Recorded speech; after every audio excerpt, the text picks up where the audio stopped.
Yes. Here is my audience. Here you go.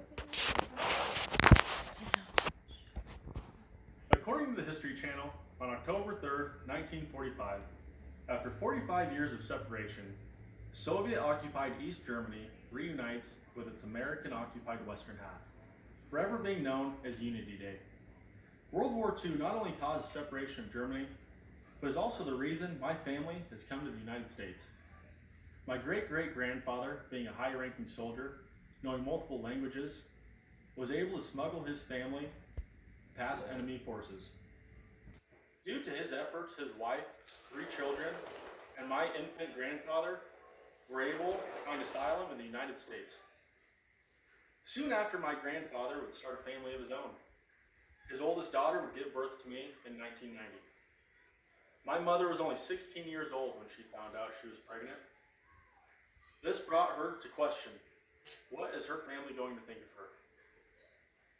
What is she going to do with the rest of her life?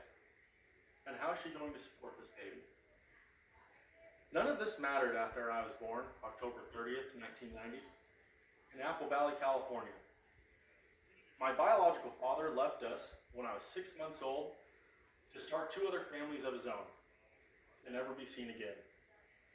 I spent 7 years between California and Nevada before moving to Columbus, Nebraska.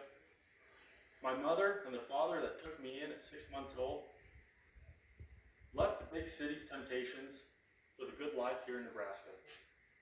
Following in my mother's footsteps, I had my first child at 17 years old. My son, the reason I am the man I am today. In 2014, I met the love of my life, Kristen Dawn. After dating her for some time, I started to love the 3 children by her side, soon following in my father's footsteps. In 2018, Kristen and I have our first child together, finding our blended families. By the end of the year, 2020, Kristen and I will unite our lives through marriage.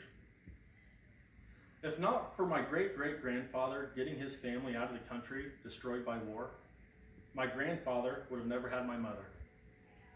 My mother would have never had to deal with the love and pains that this life had to offer, and I would never have met the woman of my dreams. Life tends to make sure you are exactly where you need to be when you need to be there. Thank you. And here's my audience. Thank you.